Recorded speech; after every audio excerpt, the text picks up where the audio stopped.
Hello, and thanks for joining me. Welcome to Football Country, a podcast about Brazilian football. In today's episode, we'll explore the world's worst ever football team.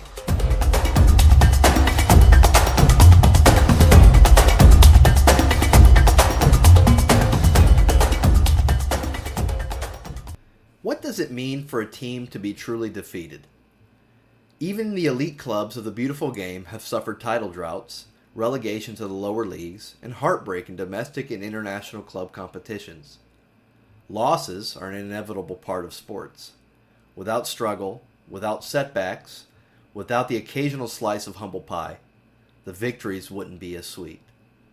Some of these rough patches serve as opportunities for fans to prove their mettle.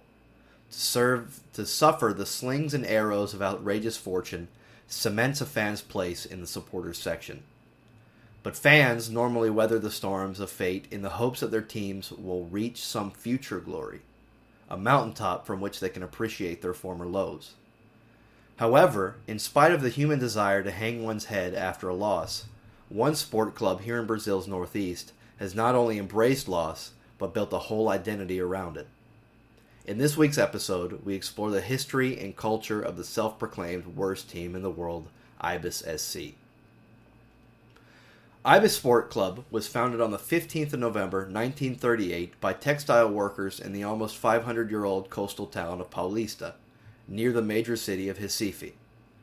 Like many early clubs, Ibis originally served as entertainment for blue-collar workers, who would organize games and play in local tournaments when the day's work was over. The club professionalized almost a decade later, playing its first Pernambuco state top-flight match in 1947. Ibis was a founding member of the Pernambuco Football Federation, their respective states' governing football body. After the textile mill of TSAP began to face financial problems, Ibis was taken over by the Ramos family, who run the club to this day. The club plays its matches at the Ademir Cunha Municipal Stadium in Paulista, a 10,000-seater stadium that is known for its rough pitch quality and rundown appearance. One Google review from 2019 goes into lurid detail about the stadium, describing the facility as, quote, "horrible. It's unbelievable that a place like this is still standing. Anyone should be prohibited from using the stands for security reasons. Apart from the changing rooms with leaks, puddles of water, and dripping water from end to end, pitch quality, equally horrible as the structure and maintenance of the stadium," end quote. Many great clubs from all over the world got their starts as informal groups of factory workers. Arsenal, Manchester United, Bayer Leverkusen, and Atletico de Madrid spring to mind. Between these teams, there are storied histories and glorious titles, but none have gone on to capture the title of the worst football team in the world. In this regard, Ibis SC stands alone. Now, if I wanted to start my own worst team in the world, how bad would we have to be to undermine the Lords of Loss, Ibis? We'd have to be pretty bad. In the 1970s, Ibis went a grand total of 3 years and 11 months without winning a single match, despite the relatively low level of competition in a league missing the world-famous heavy hitters of Brazil. The teams found itself relegated to the lower levels of the Pernambuco State Championship, falling as far as to the A3, the lowest level of the professional teams can get, barely outpacing particularly good amateurs playing on the weekends. It wasn't just a lack of victories that made them infamous. There was a consistent pattern of crushing defeats that caught the attention of both local fans and of the wider football community. In 1971, Ibis didn't even field a team in the Pernambuco League. In the other 9 seasons between 1970 and 1971, they suffered an average of 3 losses by 5 or more points every season. Seemingly, anyone could come into the Ademir Cunha Municipal Stadium and hang half a dozen points on the struggling Blackbirds. In the 1980 season, the team was determined to put the troubles of the 1970s behind them, only to go yet another season without seeing even a single victory. The suffering wasn't soon to be over either. For the 9 years between 1975 and 1984, Ibis suffered an average of 4 goals against them a game. The disappointment became a running joke in local football circles, and Ibis, despite their best efforts, just couldn't shake off their losing record in the 80s or 90s. The new millennium hasn't been much kinder. In 2021, Ibis hit its 500th all-time loss record, having only ever played a total of 677 professional matches.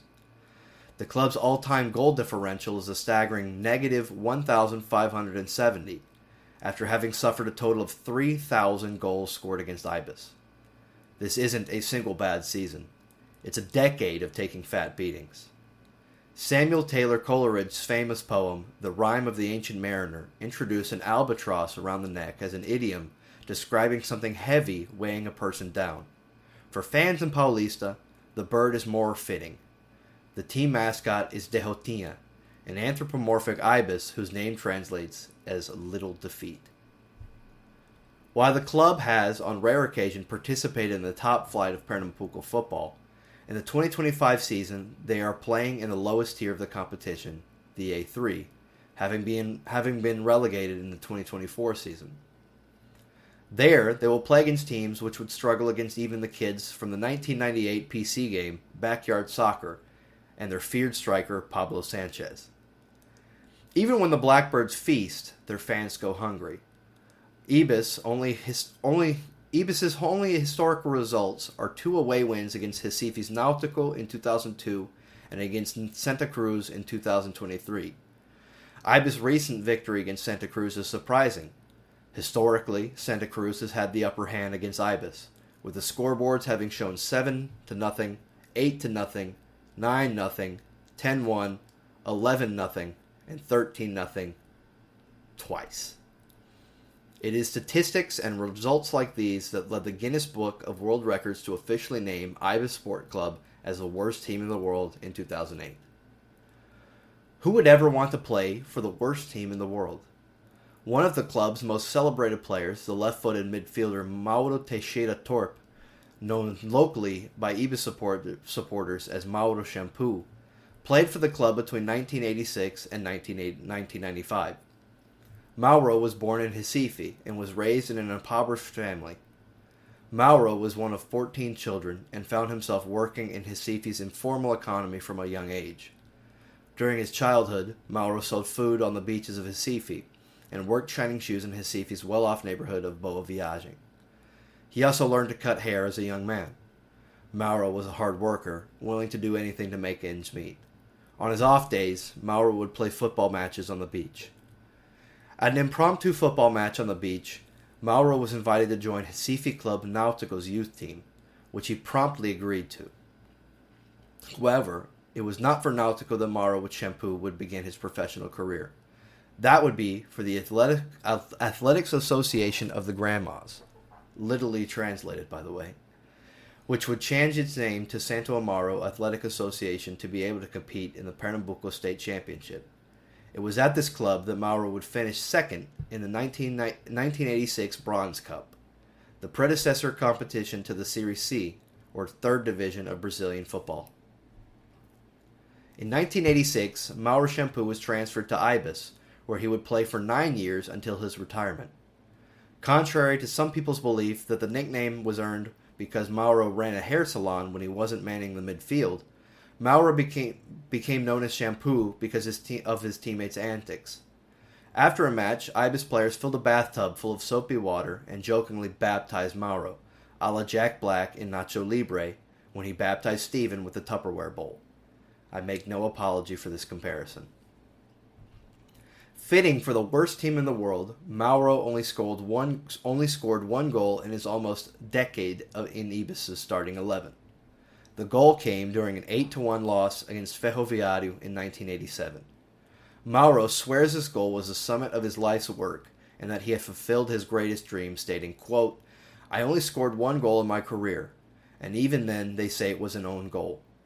The ball was rebounded by the keeper and fell on the penalty spot. I scored the goal and ran the length of the whole stadium. The stadium was full of empty seats. We lost 8-1, but I scored a hell of a goal. There is no record, and that's why they say it was an own goal. It hurts the heart.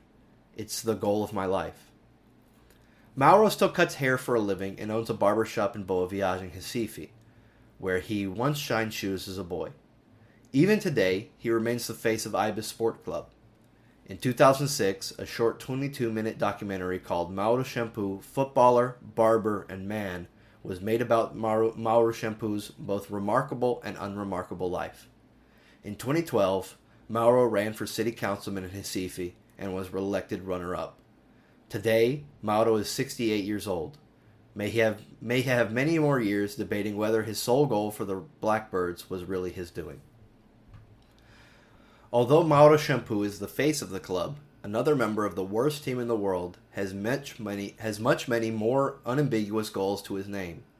Born in 1934 in Recife, the two-time World Cup champion striker Edvaldo Ezidio Neto, or more commonly known as Vava, started his youth career at Ibis in 1948 when he was 14, 10 years before he would go on to lead Brazil's attack in the 1958 Sweden World Cup and again at the 1962 World Cup in Chile. Known as Peito de Aço, or Steel Chest, for his courage on the pitch and his willingness to give his all, Vava is one of Brazil's most successful strikers of all time. With his goals scored in the 1958 and 1962 finals, he was the only player to have scored a goal in two back-to-back finals at the World Cup until Kylian Mbappe became the second player to do it at the 2022 World Cup in Qatar.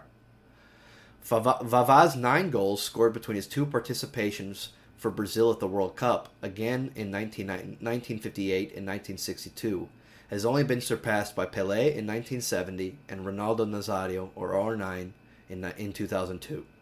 During his illustrious 21 years as a professional footballer, Vava played for Recife's Sport Club, Rio de Janeiro giant Vasco da Gama, São Paulo State Alviverde Palmeiras, as well as Spain's Atletico de Madrid and Mexico's esteemed Club America. Vava passed away in the beginning of 2002 at the age of 67. The steel-chested Recife native solidified his place as one of the all-time greats of the Brazilian game, but only after getting the Ibis from around his neck. Ibis Sport Club is the worst team in the world. Their opponents know it, their fans know it, and even they know it. They've posted fewer notable results than teams with a quarter of their history, and frequently serve as the whipping boys for much, much better teams who score relentlessly against their poorest defense. But Ibis has never been truly defeated. The team is a pillar of the community in Paulista. The team might be awful at playing the sport, but it provides local poverty-stricken youth with the opportunity to play ball in a safe and structured environment. It gives those youth the opportunity to play professional ball and have official matches at which scouts can see their talent. If it weren't for clubs like Ibis throughout Brazil, many of the country's greatest ever players wouldn't have ever been given a chance to shine. In many ways, Ibis represents something deeper than just football. The team and their fans are a testament to resilience, to the power of sport to uplift even in the darkest times. That's why Ibis Sport Club will always have a place in the heart of Brazilian football. There's a certain beauty in the unrelenting struggle. Like the mythical Sisyphus, Ibis may always be doomed to failure. But to those who truly understand the spirit of their game, their commitment to continue fighting, despite all odds, is something extraordinary. They may be losing every match in front of a crowd that hasn't seen a big win at home this century, but they never give up. And that's something that doesn't come with a title, but with the heart. I'm Isaac, and this has been Football Country, the worst team ever. Thank you for joining me.